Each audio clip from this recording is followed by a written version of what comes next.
Hello students, कैसे हो आप लोग। उम्मीद करूंगा कि आप लोग बहुत अच्छे हैं। तो अब प्रैक्टिकल्स का सीजन आप लोगों का आ गया है। जी हाँ, बिल्कुल सही सुना आप लोगों ने, क्योंकि क्लास 12th के प्रैक्टिकल स्टार्ट होने वाले हैं। तो मैं बात करने वाला हूं आज के वीडियो के अंदर फिजिक्स का, क्योंकि आप में से बहुत सारे लोगों के रेगुलरली यही सवाल है कि सर ऐसे कुछ क्वेश्चंस बता दीजिए जो एग्जामिनर कॉमनली पूछता है हम लोगों से जब प्रैक्टिकल हमारा फिजिक्स का होता है। तो उसी पे हम लोग इस वीडियो के अंदर देखने वाले हैं। मैं बताने वाला हूं मोस्ट इंपॉर्टेंट 5 क्वेश्चंस जो एग्जामिनर आप लोगों से पूछने वाला होता है।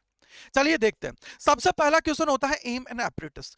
आप लोगों को जब वो कोई भी प्रैक्टिकल देता है तो वो इतना सा तो आप लोगों से एक्सपेक्ट कर सकता है कि यार आप लोगों को इसका एम तो पता होगा, इसके अंदर कौन कौन से एपरेटस आप लोगों के यूज हुए।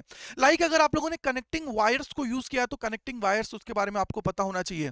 उसके अलावा आप लोगों से वोल्ट मीटर, गैल्वेनोमीटर, अमीटर जो भी आप लोगों ने उसके अंदर यूज किया है उनके बारे में आप लोगों को पता होना चाहिए, जो भी आप लोगों के लिए एपरेटस रिक्वायर है। अगर ये आप लोग एम कर रहे हो कि सर ये हम लोग प्रैक्टिकल कर क्यों रहे हैं, तो वो भी आप लोगों को पता होना चाहिए। सेकंड जो मोस्ट कॉमनली क्वेश्चन पूछा जाता है वो है थ्योरी एंड प्रिंसिपल। आप लोगों को पता होना चाहिए सर इसके पीछे की थ्योरी क्या है।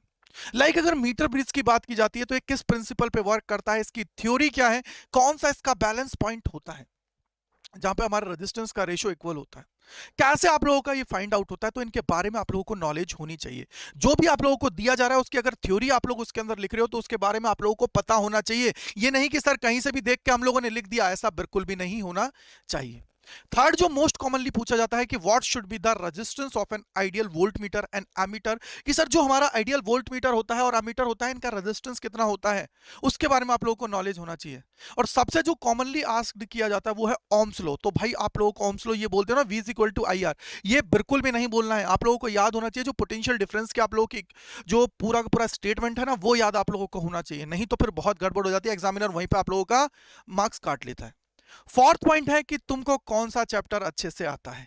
ये बहुत ट्रिकी क्वेश्चन होता है जो आप लोगों से पूछा जाता है, क्योंकि आप लोग वहां पे शांति से बैठ जाते हो तो एग्जामिनर समझ जाता है कि यार आपको कुछ नहीं पता। वो सिंपली आपसे बोलता है कि बेटा आप ऐसा बताओ कि कौन सा चैप्टर आप लोगों ने कल रात को पढ़ा था, या कौन सा चैप्टर आप लोगों को अच्छे से आता है। तो मेरे भाई आपको सोच समझ के देना, ऐसा नहीं कि सर हवाबाजी में हम लोगों ने जो भी दे दिया। जैसे मेरे से कोई पूछता है तो मेरा फेवरेट कौन सा है, तो मैं बोलता हूं ray optics and wave optics, ये मेरा बहुत अच्छा लगता है। वैसे ही आप लोगों को पता होना चाहिए कि सर अगर मैं जिस भी चैप्टर का नाम दे रहा हूं तो उसमें से अगर मेरे से कोई क्वेश्चन पूछता है तो मुझे जवाब देना है, नहीं तो बहुत नेगेटिव इंप्रेशन जाएगा कि यार इसको तो ये भी नहीं पता कि जो इसने टॉपिक बोला है उसके बारे में क्या क्या चीजें इसके अंदर है। राइट। और लास्ट जो मोस्ट कॉमनली है वो है व्हाट वाज द प्रोसेस, कि आपने इसके लिए कौन कौन सी प्रोसेस की है, कैसे आप लोगों ने इसको फाइंड आउट किया है, कहां से आप लोगों ने, जैसे मीटर ब्रिज का एग्जांपल लेता हूं तो कहां से आपने अननोन को फाइंड किया है, कैसे इसके अंदर पी होता है, क्यू होता है, कैसे आप लोग रेशियोज निकालते हो, उन सारी प्रोसेसेस के बारे में आप लोगों को पता होना चाहिए। तो ये मोस्ट कॉमनली 5 क्वेश्चंस हैं जो आप लोगों से वाइवा के अंदर पूछे जाते हैं। आई होप कि ये वीडियो आप लोगों के लिए बहुत मददगार साबित होने वाला है। थैंक यू सो मच मेरे साथ जुड़ने के लिए। अड्डा 24/7 स्कूल चैनल पे मैं गजेंद्र शर्मा तहे दिल से आप लोगों का शुक्रिया अदा करता हूं। उसके बाद इसको आपका जो ये वीडियो है इसको अगर लाइक कर दीजिएगा, कमेंट सेक्शन के अंदर जरूर बताइएगा, और ऐसे ही वीडियोस के लिए चैनल को सब्सक्राइब कर लीजिए, जिससे क्या हो कि आप लोगों के एग्जाम के अंदर बहुत अच्छे से आप लोग परफॉर्म कर पाओ। Thank you so much and bye bye to all.